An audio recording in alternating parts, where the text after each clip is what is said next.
এইটা না ভেতরটা। এই আল্লাহ 9টা কসম খাইয়া কয় বন্ধা তোমার ভিতরটা ঠিক করো।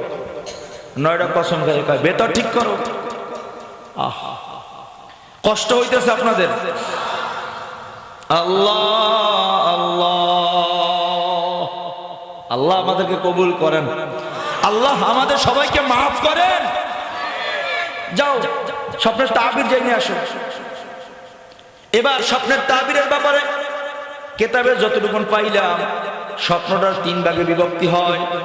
শুরুর ভাগের স্বপ্নটা চিন্তাধারার থেকে দেখে, মাঝখানে স্বপ্নটা শয়তানের পক্ষ থেকে হয়, শেষ ভাগের স্বপ্নটা আল্লাহর রহমত থেকে হয়। সব স্বপ্ন আবার স্বপ্ন না। ঘুমাইনি স্বপ্ন দেখতেছেন, এটা চিন্তাধারা থেকে আসে, সারাদিন যা চিন্তা করার থেকে। মধ্যভাগের স্বপ্নটা শয়তানের পক্ষ থেকে, শেষ ভাগের স্বপ্নটা হয় আল্লাহর পক্ষ থেকে। তার মানে সবে সাদে খাওয়ার আগে আগে রাতের শেষ ভাগের স্বপ্নটা এটা আল্লাহর পক্ষ থেকে হয়। এবং স্বপ্নের তাবিরের কিতাবের মধ্যে যতটুকু দেখলাম, আমরা দুপুরে খানা খায় কাইলুল্লাহ করতে গিয়ে যদি ঘুমায় পড়ি বিকাল বেলা, ওই স্বপ্নটার মূল্য সব থেকে বেশি। তাবিরের কিতাবে রাখে বিকেলে স্বপ্নের দাম বেশি। হায় হায়, এবার চলে গেছে, যদি একতরাফ আছে 15 দিন সফর করে গেছে, তখন তার বিমান নাই, গাড়ি নাই, পায়ে হাইটা যায়, খচ্চরের পিঠে চড়ে যায়, গাধার পিঠে চড়ে যায়, অথবা ঘোড়ার পিঠে চড়ে যায়। লম্বা সময় সফর করলো, সফর করে যায় দেখে ইবনে সিরিন রহমাতুল্লাহ আলাইহি বসে আছে। খাদেম ভিতরে ঢুকছে, সালাম দেওয়ার পর আসছো কেন? হুজুর আসছে এটা স্বপ্নের তাবির জানতে। বলো বলো কি স্বপ্ন? এই স্বপ্ন এক ব্যক্তি দেখছে, তাবির কি হবে বইলে জানে। ইবনে সিরিন রহমাতুল্লাহ আলাইহি কয় স্বপ্ন দেখছে কে, তার নাম কও। কয় না, নাম বলা নিষেধ আছে, নাম বলা যাবে না। ইবনে সিরিন কয় তাহলে বের হয়ে যাও, নাম যদি না বলো স্বপ্নের তাবিরও বলা যাবে না। যাও নাম যাইনি আসো। যেহেতু নিষেধ করছে তো নাম তো বলা যাবে না। এবার খাদেম বের হয়ে যাইতেছে, পেছন দিক থেকে ইবনে সিরিন রহমাতুল্লাহ আলাইহি কয় ও খাদেম, নাম যাই না আবার তুমি আমার কাছে আইসো, আমি তাবির কইরে দেব। তবে আমার মন সাক্ষী দেয়, এমন স্বপ্ন এই যুগে ইমাম মালিক ব্যতীত আর কেউ দেখতে পারে না। কি গোপন আছে? কথা কয় না, গোপন আছে। তারপরে নিজে নিজে গোপন রাখছে। গাঁজা করে জানে কোন জায়গায় ফটলা পাওয়া যায়, বিড়ি করে জানে কোন দোকানে বিড়ি পাওয়া যায়, মদ করে জানে কোন জায়গায় গেলে মদ পাওয়া যায়, আর আল্লাহ ওয়ালারা জানে কোন জায়গায় গেলে আল্লাহ রে পাওয়া যায়। এই তো সব পাগল। তো কেউ বিবির পাগল, কেউ ছেলের পাগল, কেউ মেয়ের পাগল, কেউ টাকার পাগল, কেউ সম্মানের পাগল। কথা বলে না। দুনিয়ার মধ্যে আবার একদল আছে, তারা আমার মাওলার পাগল। সব পাগল, ভালো নাই কেউ। আহা, যাও, তার নাম তো প্রকাশ হয়ে গেছে, চলে আসছে আবার সফর করে। হুজুর প্রেশান তো, দৌড় দিয়ে গেছে। কি স্বপ্নের তাবির কি পাইলা? কও কও। না হুজুর তাবির কয় না, নাম জানতে চাইছে। হুজুর আপনি তো নাম নিষেধ করছেন বলতে, গোপন রাখতে বলছেন, কিন্তু আমি যখন চলে আসতেছিলাম সে আমার পিছন দিক থেকে ডাক দিয়া কয় এমন স্বপ্ন ইমাম মালিক ব্যতীত কেউ দেখতে পারে না।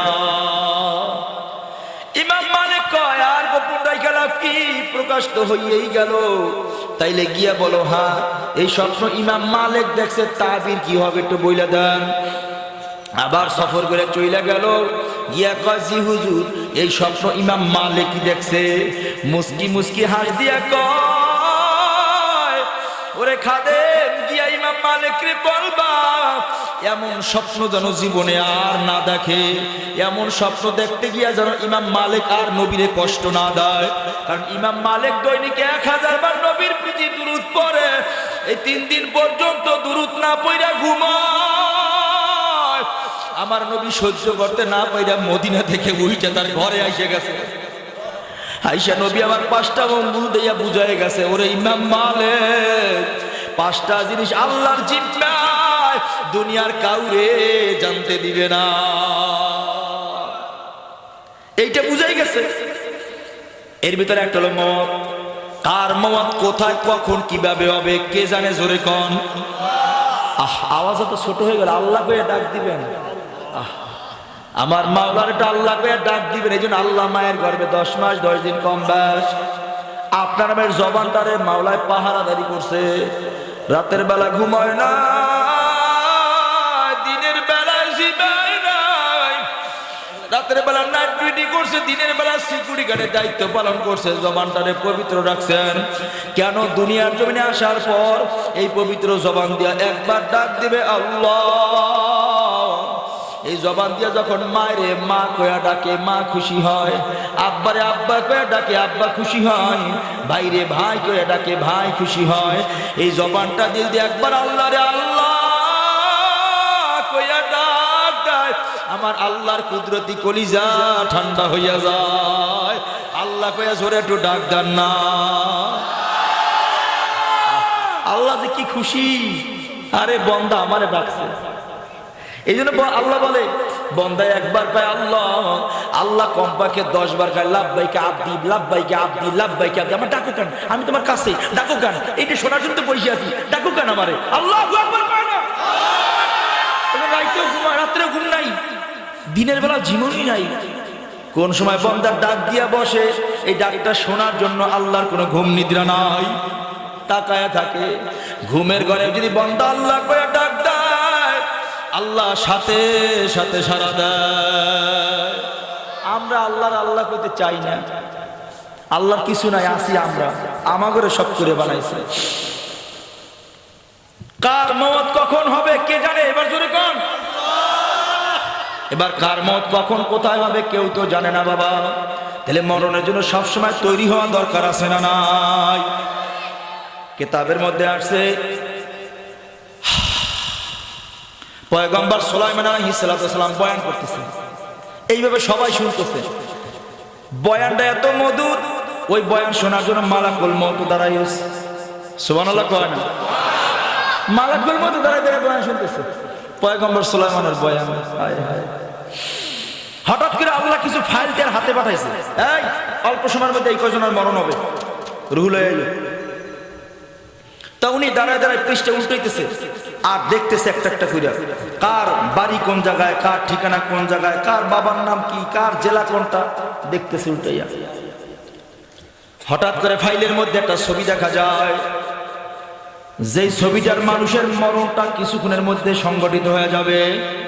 ওই মানুষটা পয়গম্বর সুলাইমানের মাজলিসে বইয়া বয়ান শুনতেছে।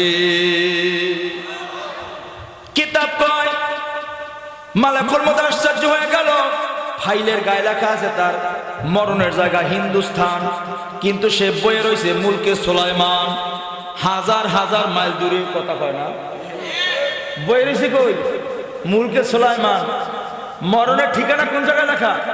হিন্দুস্তান। এখন বারবার সন্দেহ হয়েছে না, কই রয়েছে হিন্দুস্তান, কই রয়েছে মুলকে সুলাইমান? ব্যক্তি যাবে কিভাবে? অথচ কয়েক মিনিটের ভিতরে তার মৃত্যু হয়ে যাবে, জগৎ থেকে বিদায় হবে। একবার ফাইলের দিকে চায়, আর একবার চেহারার দিকে চায়, আসলে এই ব্যক্তি কিনা, ঠিক আছে কিনা, আল্লাহর কি মর্জি। হঠাৎ করে ওই ব্যক্তির নজর মালাকুল মউতের দিকে ফিরে গেছে। দেখার সাথে সাথে কলিজার মধ্যে একটা ভয় ঢুকে গেল। এখন মালাকুল মউত চিন্তা করলো কারণটা কি। ব্যক্তিরে বারবার তাকাই দিছি, এই ব্যক্তি তো, তবে মুলকে সুলাইমান থেকে সে হিন্দুস্তান কেমনে যাবে? কয়েক মিনিটের মধ্যেই তো তার মৃত্যু সংগঠিত হয়ে যাবে। তাহলে আমি চইলে যাই, আল্লাহ যেহেতু ঠিকানা লেখছে, ঠিকানা অনুযায়ী আমি চইলে যাই। ওখানে গেলে যদি পাইলে পাইলাম, না পাইলে আল্লাহ বুঝবে সব, আমার কাজ আমি করি। মালাকুল মউত সাথে সাথে চইলে গেল। হঠাৎ করিয়া ওই ব্যক্তি পয়গম্বর সুলাইমানকে কয়, ও পয়গম্বর সুলাইমান, আমার কলিজার মধ্যে কেমন যেন একটা ভয় লাগে। আপনি তো জিন্দেরও বাদশা, দ্রুত যেন একটা জিন্দে দিয়া আমার এলাকা হিন্দুস্তানের তাড়াতাড়ি আমার গুছাই দেন, আমার তাড়াতাড়ি হিন্দুস্তান গুছাই দেন তো। তার মানে যার মরণ যেখানে হবে ওই কথাই তার জবান দিয়া আল্লাহ বের কইরা দেয়। এই জন্য দেখেন নাই কিছুদিন আগে টাইটানিক জাহাজ দেখতে, টাইটান নামক একটা জাহাজে কোটি টাকা দিয়ে টিকিট কেটে এবার গেছিল, হাজার হাজার ফিট পানির নিচে পড়ে মরছে, কথা কয় না? তার মানে মরণ ওই জায়গায় ছিল, এই জন্য কোটি টাকার টিকিট কাইটা ওই পানির নিচে গেছে, কারণ মরণ তো ওই জায়গায়। আজরাইলের ঠিকানা তো হাজার ফিট পানির নিচে, উপরে থাকলে মার মুকাম নেই, নিচে আয় নিচে আয়। তো এই জন্য টাইটান বানাইছে, বানাই ওই 5 জন আবার ঢুকাইছে এই জায়গায়, আয় নিচে আমি জায়গা মতো আছি। আল্লাহু আকবার কয় না? নিচে আয়, জায়গা মতো আছি, ওখানে আয়। যার মরণ যেখানে হবে তার সেখানেই যেতে হবে। তো একটা দুর্জন জিন্দের তার দিকে এদিকে আয়, তো খারাইছে, হুজুর আদেশ করেন ওইটারে পিডে কইরা তাড়াতাড়ি হিন্দুস্তান এখন পৌঁছাই দিয়াবি। তো কান্দে করে হিন্দুস্তান দিয়ে আসছে, যায় আবার ট্যাক লাগায় বয়ে বয়ে খালি নিঃশ্বাস নাই, কি দেখলাম কি দেখলাম। চোখ খুলিয়ে তাকায় দেখে যার ভয়ে মুলকে সুলাইমান থেকে হিন্দুস্তান আইলো, সে মুহূর্তের মধ্যে সামনে দাঁড়ায় গেছে, কম্পিত হয়ে বলতেছে, ভাই তোমার ডরে মুলকে সুলাইমান থেকে হিন্দুস্তান আইলাম, তুমি বুঝি এই জায়গায় আসছো? ডাক দিয়া কয়, ওরে পাগল, যার দরজায় একবার আমি করাঘাত করি সেখান থেকে আর যাই না। লয়ে গেছে। এবার কোন মরণ কার কোথায় হবে কে জানে? আর একটু জোরে কন। আমরা অনেকেই সেরেকি কথা বলি রে বাবা, আব্বা যদি ওই জায়গায় না যেতে দিলে গাড়ির ধাক্কায় মরতো না, নাউজুবিল্লাহ কয় না রে। তার মানে আব্বা যায় নাই, মরণ তারে টাইনা লয়ে গেছে, আজরাইল ওই জায়গায় দাঁড়ায় রইছে, আয় আয় স্থানে এই জায়গায় লেখা, কথা কয় না? দেখো মরণ ওই জায়গায়, মরণ ওই জায়গায়। হা হা হা হা। আমাদের এলাকায় একটা ট্রলার ডুবে গেছিল, সব বেড়ে গেছে, ও বেরোয় গেছে। হঠাৎ করে মনে পড়ছে যে ওর শার্ট আর লঙ্গি রয়েছে, এই শার্ট আর লঙ্গি আনতে, আবার ট্রলার ডুবে যায় দেখতেছে, এই শার্ট আর লঙ্গি আনতে আর বেরোতে পারে, মরে গেছে। আর সবাই কান দেওয়ার কয়, শার্ট আর লঙ্গি আনতে যদি না যেত মরতো না। আর কি তবা কর, শার্ট আর লঙ্গি আনতেও যায় না। আজরাইল কয়, তোর 10 হাত পানির নিচে মরণ, তুই যাও, তুই ভিতরে ঢোক, কথা কয় না? মানুষ কোটি টাকার কথা ভুলে যায় বাঁচার জন্য, সামান্য লঙ্গি লেগে আবার যাইবি ওই জায়গায়, মানে ডাকে পিছন দেয়, আয় না কা আমি লঙ্গি লই আই, মানে লগেরটা ডাকে, এই আয় আয় আমি লঙ্গিটা লই আই। ভিতরে গেছে, ডুবে গেছে, পানির তলে বেড়ে মরে গেছে। এবার কন, অনেকে কয় কাহারে লঙ্গি আনতে যদি না যাইতো তার মরতো না। গাহ, এই মানুষের ইমান। তার মানে ও লঙ্গি আনতে যায় নাই, আজরাইলের জেহেনের মধ্যে লঙ্গির কথা ঢুকাই দিতে, তুই যাও কই, তোর মরণ তো 10 হাত পানির নিচে, আমি তো 10 হাত পানির নিচে আছি, উপরে তো তোর মারতে পারব না। এই জায়গায় আল্লাহু আকবার, এর নাম মরণ। যার যেখানে মরণ সেখানে যেতেই হবে। আমরা কত সেরেকি কথা বলি। ও ভাই সাহেব, আপনারা অসুস্থ, 5 দিন বন্ধ, খবর লইলাম অসুস্থ, হ্যাঁ অসুস্থ ছিলাম, প্যারাসিটামল খাইছি তো ভালো হয়ে গেছি। জোরে কন, ভালো করার মালিক কে? এতটুকুন কথা যদি বলে, আল্লাহর রহমতে প্যারাসিটামল খাইছিলাম ভালো হয়ে গেছি, এতে আল্লাহ খুশি হয়, আমার বলাও হয়ে যায়, কিন্তু আল্লাহরে মানতে চাই না। এই জন্য বাবা, আমরা যত দোয়া করি দোয়া কবুল হয় না। ঘুরে ফিরে আবার জায়গায় আসতেছি, বলেন মরণ হবে কি হবে না? কবে মরবো? যদি ঠিক নাই, জানা নাই থাকে, আব্বুরা তওবা করা দরকার আছে না নাই? আমল শুরু করা দরকার আছে না নাই? আমল করব কবে? বলেন বলেন, কবে কবে কবে? এখন থেকে বলেন না, কবে কবে? এখন থেকে। আর আমল করুন কবে? এখন থেকে শুরু হয়ে যাব। রাজি আছেন ইনশাআল্লাহ? কয় ওয়াক্ত নামাজ পড়বো? আস্তে কয়। যুবক ভাই বলো না ভাই, বলো। তোমার থেকে অল্প বয়সের যুবক তুমি কান্দে করে কবরে নাও নাই? তোমার থেকে ছোট মানুষও কবরে চলে গেল। হে বাবা, তাকায় দেখো, সন্তানের লাশ বাবায় কান্দে করে কবর পর্যন্ত পুষাই দিয়ে আসছে। হে দাদা, কত দাদার সামনে কত নাতিন জগৎ থেকে বিদায় হয়ে চলে গেল, আপনি কেন বোঝেন না? হিসাব মিলায় তারপর কবরে রওনা করেন। নামাজ দৈনিক কয় ওয়াক্ত পড়ব তো? ইনশাআল্লাহ পড়ব তো। শুধু তাই নয়, এবার অনেকে বলবে হুজুর মইরি টইরে গেলাম, কবর কি হইবে না হইবে কেমনে বুঝুন? আল্লাহ শাস্তি দিবে এত মানুষের। এবার বলেন কবরের শাস্তি সত্য না মিথ্যা? আসতে বলে আর বয়ান করুন না, তাহলে এ পর্যন্ত থাকুক। কি সত্য না মিথ্যা? এবার কবরের আযাব যে সত্য, প্রমাণ আপনার আমার মধ্যে আল্লাহ দিয়ে রাখছেন। প্রমাণ কি? স্বপ্ন। আমরা স্বপ্ন দেখি না? রাতের বেলা খায়া ঘুমাই রয়েছি বা বিকাল বেলা ঘুমাই, ঘুমের ঘরে স্বপ্ন দেখলাম আমি এখান থেকে রওনা দিয়ে ফতুল্লায় গেলাম, ফতুল্লা থেকে বাজার করে আবার বাসার দিকে রওনা করলাম। পথিমধ্যে আমার একটা গাড়িতে ধাক্কা দিয়া চাক্কার নিচে ফেলায় দিল, আমার রুহটা বের হয়ে যায় অবস্থা। আমি এত চিল্লাই, ও ভাই আমার একটু ধরো, আমারে বাঁচাও। স্বপ্নের মধ্যে এত চিল্লাই, আমার সন্তানরা পাশে বইয়া খেলা করে, আমার বিবি আমার পাশে বইসা গল্প করে। হে আমার বাবারা একটু বলেন না, এই বিবি সন্তানরা এত চিল্লি টের করতে পারছেনি? কথা কয় না? এই তো বিবি পাশে বসা, এই পেশি সন্তানরা খেলা করে, আমি এত চিল্লাই যদি স্বপ্নে হয় না এমন ঘটনা? ধরো ধরো, আমার বাচ্চাও। কিন্তু বিবি সন্তান পাশে বসা একটু টের করতে পারলো না। অনেক সময় স্বপ্ন ভাঙে গেলে শরীরটা কাঁপে, ঢক ঢক করে পানি খায়, কলিজাটা পর্যন্ত শুকায় যায়। হে আমার বাবারা, দুনিয়ার জমিনে একটা স্বপ্ন দিয়ে আল্লাহ বুঝায়। আপনার ঘরে, আপনার খাটে, আপনার বিছানায় ঘুম পাড়াইয়া আমার মাওলা যদি ফতুল্লাহ, নারায়ণগঞ্জ, মুন্সিগঞ্জ পর্যন্ত নিয়া আপনাকে বাজার ঘাট করাইয়া বন্ধুর বাড়িতে খাওয়াইয়া, আবার যদি আপনার বাড়ির কাছাকাছি আনিয়া দুশ্মনের হাতে ফেলাইয়া পেটের মধ্যে চাকু ঢুকাইয়া অথবা কোনো গাড়ির নিচে ভিসিয়া আপনাকে এত আযাব দিতে পারে, আপনি আমি এত চিল্লাই আমারে ধরো, আমার বিবি পাশে বইয়া গল্প করে টের করতে পারলো না, সন্তানরা পাশে বইয়া খেলা করে টের করতে পারলো না। আমার আব্বুর একটু জোরে বলেন না, ওই আল্লাহ কবরে নিয়ে বুঝি গোপনে আযাব দিতে পারবেন না? পারবে? হ্যাঁ, কবরে কান লাগাইলে আবার শোনা যাবে না। আমি দুনিয়াটাই শোনেন না, আখিরাতটা শুনবেন কেমন? আমি কেমনে বুঝাইলে বুঝবেন? আমি বুঝি না বাবা। অনেকেই কয় হুজুর আবার আমল নামা নেক, এগুলো মাপ করবে কেমনে? মানে মাপকাঠি করবে কেমনে? আল্লাহ ওজন করবে কেমনে? ওজন করবে কেমনে বোঝেন না? বলেন এই মেধা দান করছে কে? দুনিয়ার যত কিছু সব দান করছে কে? আল্লাহ দেওয়া উপাদান পদার্থ দিয়া, আল্লাহ দেওয়া মেধা দিয়া মানুষ এমন আবিষ্কার করলো, বাতাস পর্যন্ত ওজন করে, আলো পর্যন্ত ওজন করে। কথা কয় না?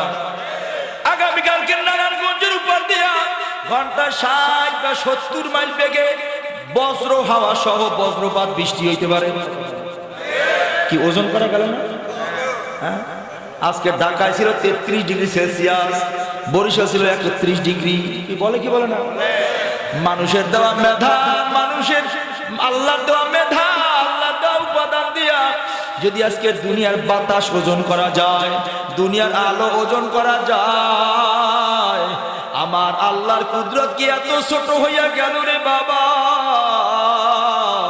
আপনার আমার আমল নামা বুঝি আল্লাহ মাপকাঠি করতে পারবে না? পারবে? তাহলে তওবা করেন এখনই, আর গুনাহ করব না। এবার অনেকে বলবে হুজুর কিছু মানুষ পানিতে পড়ে যায় গলিয়া, কিছু মানুষ মাটিতে যায় মিলিয়া, কিছু মানুষ আগুনে দেয় পোড়াইয়া, এগুলারে আল্লাহ আবার কেমনে কিয়ামতের ময়দানে উঠাইবে বিশ্বাস হয় না। এমন নাস্তিক বাংলার জমিনে আছে না নাই? আল্লাহ কেমনে উঠাইবে বুঝুন রে বাবা। তাকাই দেখো দুনিয়ার হাকিকতের দিকে, হাকিকত সে তো দুনিয়া খবর হয়, দুনিয়া কি নমাইশ পর নজর হয়। দুনিয়ার হাকিকতের দিকে তাকায় দেখো বাবা, একটা গাছের মধ্যে অনেকগুলা ফল হয়, একটা ফলের মধ্যে অনেকগুলা দানা হয়। এর একটা দানা যদি মাটিতে রোপণ করার পরে আমার আল্লাহ যদি ওই দানাটা মাটির সঙ্গে পচাইয়া গলাইয়া মিলাইয়া ওই রকমের গাছ গজাইয়া ওই রকম ফল ফলাইয়া আপনাকে আমাকে খাওয়াইতে পারে, আপনার আমার মতো একটা 3.5 হাতের মানুষ আল্লাহর নেয়ামত আল্লাহর কুদরত খাওয়াইয়া আবার মাটির সঙ্গে পচাইয়া গলাইয়া মিলাইয়া আবার বুঝি উঠাইতে পারবে না? পারবে? হ্যাঁ, বিশ্বাস হয় না বলবেন হুজুর দানা ছাড়া গাছ হয় না। আমার আবার দানা কই? হ্যাঁ বাবা, আপনার আমার মধ্যে আল্লাহ আপনার আমার দানা দিয়ে রাখলেন। ওই দানাটার নাম হইল নাভি। নাভি, নাভিটার আল্লাহ এমন একটা ম্যাটেরিয়াল, এমন একটা কেমিক্যাল দিয়া বানাইলো। হে বাবা, এই নাভিটা দুনিয়ার আগুনে পুড়বে না, দুনিয়ার পানিতে মিলবে না, দুনিয়ার মাটিতেও গলবে না।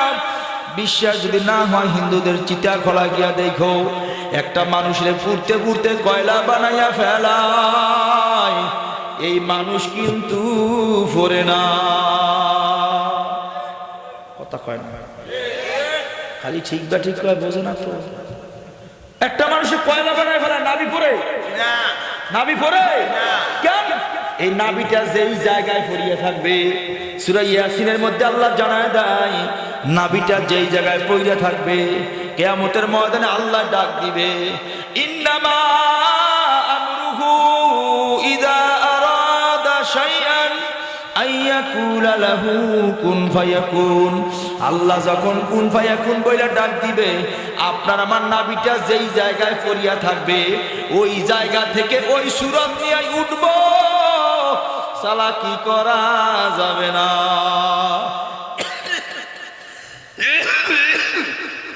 বলেন আল্লাহ উঠাইতে পারবে কিনা?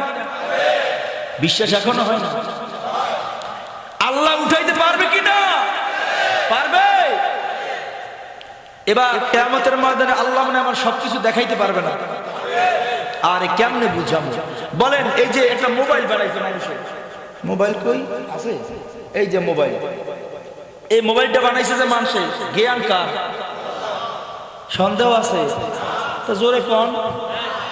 এই যে বানাইলো, এই উপাদান কার? উপাদান মানুষের কার? জোরে কোন, জোরে কোন, আরো জোরে, আরো জোরে। মেধা কার? আল্লাহ দেওয়া মেধা, আল্লাহ দেওয়া উপাদান। এটা মানুষের তৈরি না, উপাদান তো আল্লাহ দিছে। এগুলা মানুষ গবেষণা কইরে কইরে না বানাইছে। আল্লাহ দেওয়া উপাদান, আল্লাহ দেওয়া মেধা দিয়ে একটা মোবাইল বানাইলো। এই মোবাইলের মধ্যে ছোট্ট একটা মেমোরি কার্ড, দেখতে একেবারে ছোট।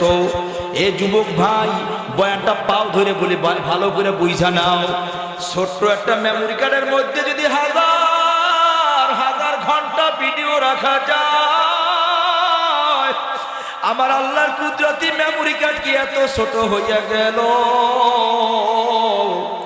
আপনার আমার 50, 60, 70 বছর জিন্দিগির ভিডিও বুঝি ধইরা রাখা যাবে না? যাবে, যাবে। বিশ্বাস হয়? যদি বিশ্বাস হয় বাবা, এ যুবক, গুনাহ যাই করো, কুদরতি ক্যামেরা পিছনে ফিট করে রাখছে আল্লাহ, সব ভিডিও হইতে আছে। যা গুনাহ করো সব ভিডিও হয়।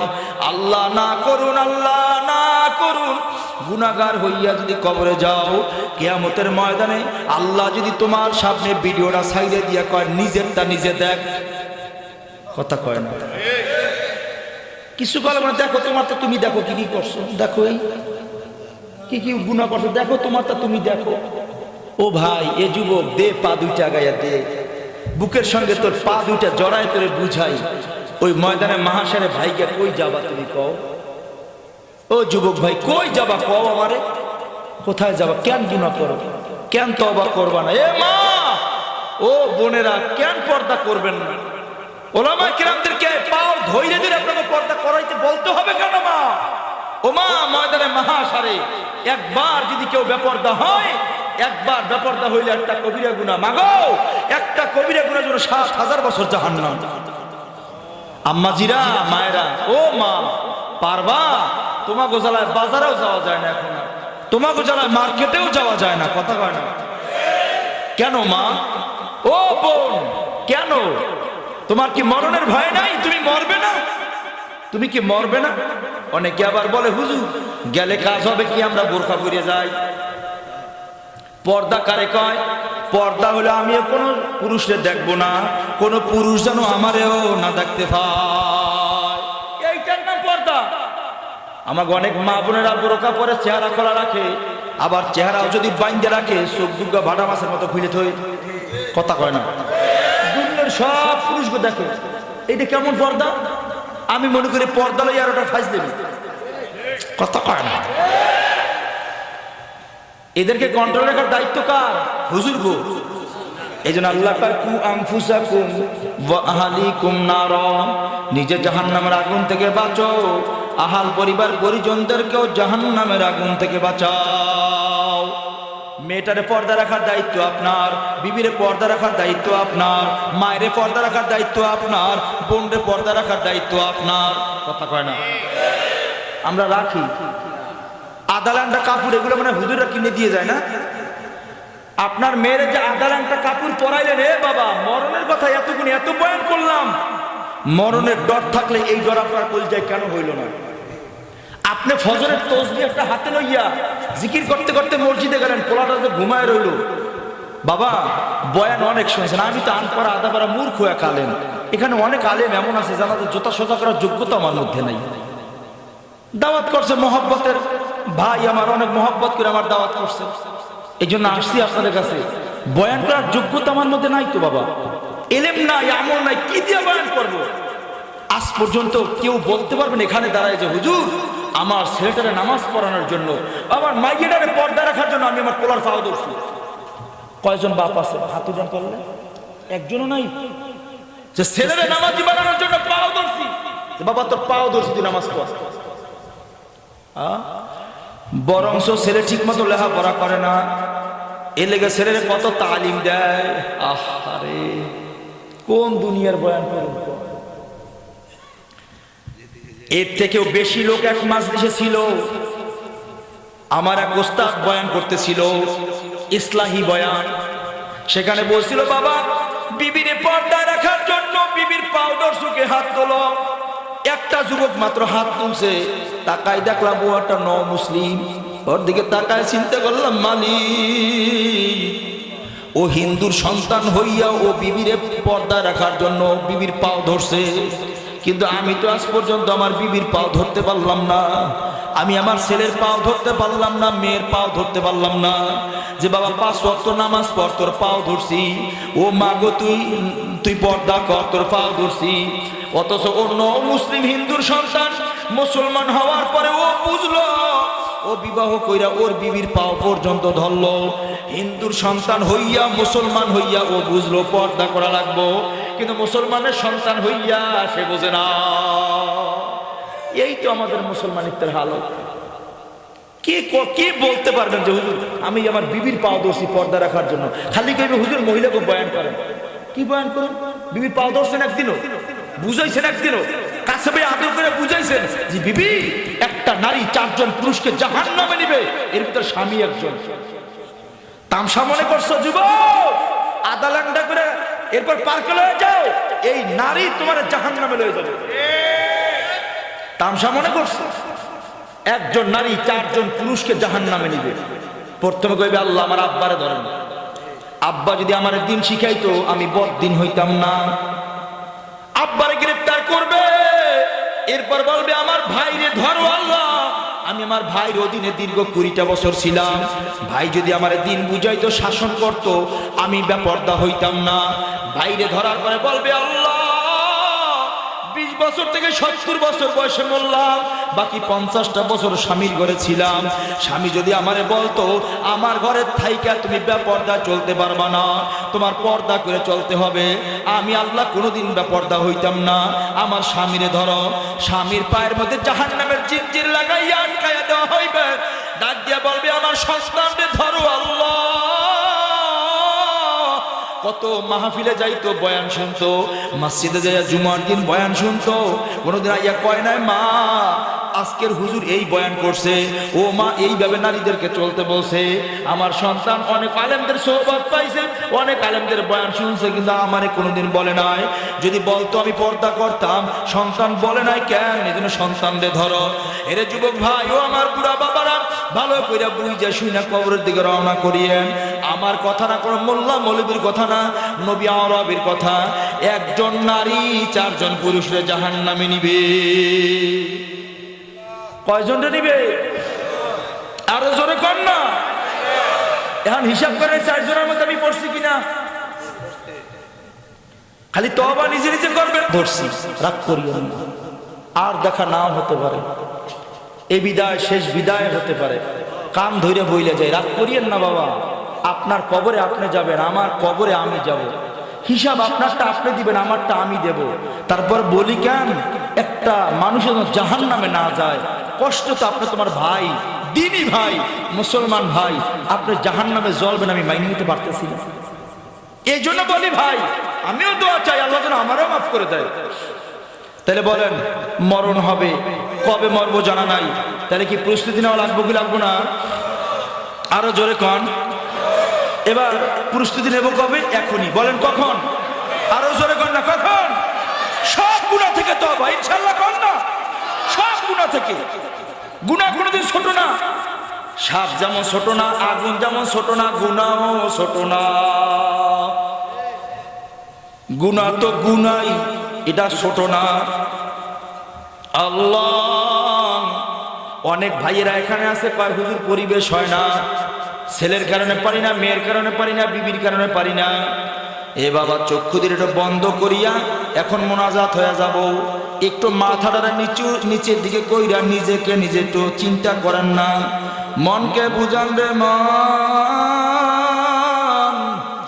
এই অন্ধকার রাত, আজকের এই রাত্রি যেন আমি দুনিয়া থেকে চলে গেলাম। আহ, কত আদর, কত স্নেহ, কত ভালোবাসা, কত সুখের সংসার। আমি যেন রাত্রি চলে গেলাম, রাত্র যেন 2:30 বা 3টা বাইজা গেল। আমি যেন আর দুনিয়ার জমিনে না। সন্তানরা দৌড়ায় আসলো, আমার কাছে বসলো। সন্তানরা কে আর কয় আব্বু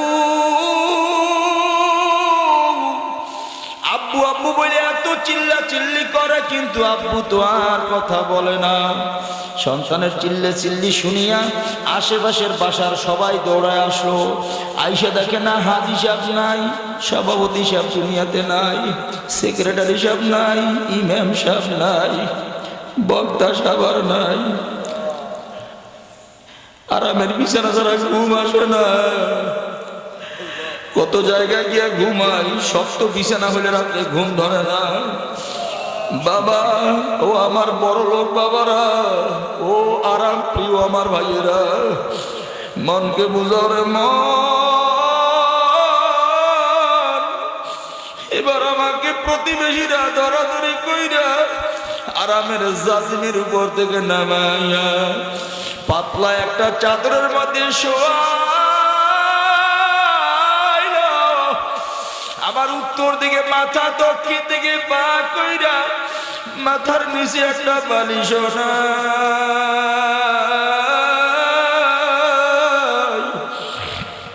আমি বলতেছি ভাই, আমার ব্যথা লাগে, মাথার নিচে একটা বালিশ দাও। কেউ আমার একটা বালিশ দেয় না। পাতলা একটা চাদর দিয়ে আমাকে ঢেকা রাখলো। সবাই চইলে গেল, চল সকালবেলা আইসা কবর করতে হবে। সবাই যার যার মতো চইলে গেল। সন্তান এত মায়া, এত মহাব্বত, কই গেল সে মহাব্বত? সন্তান এবার কাঁদে আর বলে, আম্মু কাছে থেকে যাইও না,